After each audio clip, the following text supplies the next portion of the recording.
उन बच्चों ने पिकनिक जाने की बात कही। यह सुनते ही अंकिता की रूह कांप गई, क्योंकि उसे एक पुराना किस्सा याद आ गया। ये बात तब की है जब अंकिता 10वीं क्लास में पढ़ रही थी।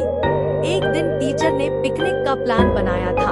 अपने सभी दोस्तों के साथ अंकिता ने भी जाने के लिए हाँ कर दी। पिकनिक पर जाना था पावागढ़। पूरा स्कूल पिकनिक जा रहा था, इसलिए करीब 30 बस सभी बच्चों को ले जाने के लिए तैयार थी। अंकिता अपने दोस्तों के साथ सबसे पीछे वाली बस में बैठ गई। सभी हंसते मस्ती करते हुए बस से जा रहे थे। तभी कुछ दूर जंगल के पास पहुंचकर उसी बस से तेज आवाज आई। ये वक्त रात के करीब 1:30 बजे का था। ड्राइवर गाड़ी से बाहर निकला तो उसे पता चला कि टायर फट गया है। ड्राइवर ने सबसे कहा कि बस का टायर बदलने में करीब 2 घंटे लगेंगे, आप सब नीचे उतर जाइए, मैं इसे बदल देता हूँ। आप लोग पास के ढाबे में जा सकते हैं, वहाँ गर्म गर्म चाय पी लीजिए और मैं इस टायर को फटाफट बदलने की कोशिश करता हूँ। ड्राइवर की बात सुनकर सभी बस से उतर गए और पैदल चलते हुए पास के ढाबे में पहुँचे। वहाँ एक बूढ़ा व्यक्ति चाय बना रहा था। इतनी रात को ढाबा खुला हुआ और किसी इंसान को चाय बनाते देख सबको हैरानी हुई। उस बूढ़े इंसान ने कहा, आप सब चाय पी लीजिए, यहाँ अक्सर लोगों की गाड़ी खराब हो जाती है, इसलिए मैं भी अपना ढाबा हरदम खुला रखता हूँ। आप जैसे राहगीरों को कुछ मदद हो जाती है।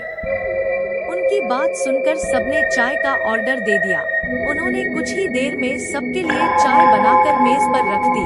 चाय पीते हुए अंकिता की आंखें एकदम ढाबे की छत की तरफ गई। वहाँ अंकिता ने एक औरत को सफेद रंग की साड़ी में खुले बाल लहराते हुए देखा। कुछ देर बाद वो जोर जोर से हंसने लगी।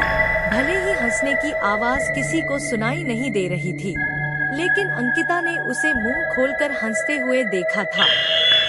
ये सब देखकर अंकिता ने डर के मारे आंखें नीचे झुका ली। कांपते हुए किसी तरह से अंकिता ने चाय दोबारा पीना शुरू ही किया थी कि उसी वक्त जोर जोर से किसी के चिल्लाने की आवाज जंगल की ओर से आई। ढाबे में बैठे हुए सभी बच्चे और टीचर उस आवाज को सुनकर डर गए। सबको डरा हुआ देखकर उस बूढ़े इंसान ने कहा कि मैं देखकर आता हूँ क्या हुआ है, आप लोग यहीं बैठे रहो। इतना कहकर वो आवाज की तरफ बढ़ गया। तभी एक लड़की को खून की उल्टी लगातार होने लगी। उसको देखकर सबकी हालत और खराब हो गई। उसी समय एक टीचर ने कहा कि तुम सब आग जलाओ और उसके बगल में बैठ जाओ। सबने मिलकर आग जलाई और गोल घेरा करके बैठ गए।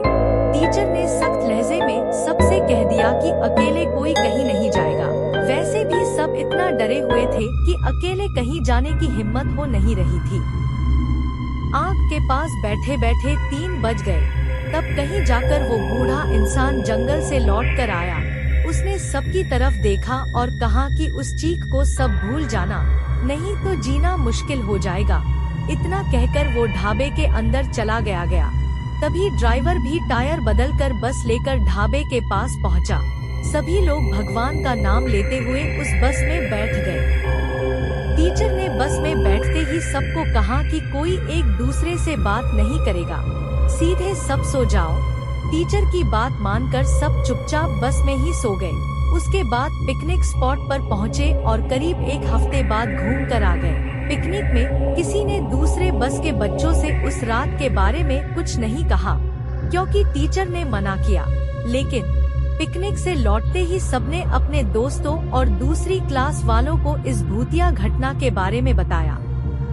आज पिकनिक का नाम सुनते ही यही भूतिया ढाबे की कहानी अंकिता के मन में आ गई और बच्चों को पिकनिक भेजने से उसे डर लगने लगा।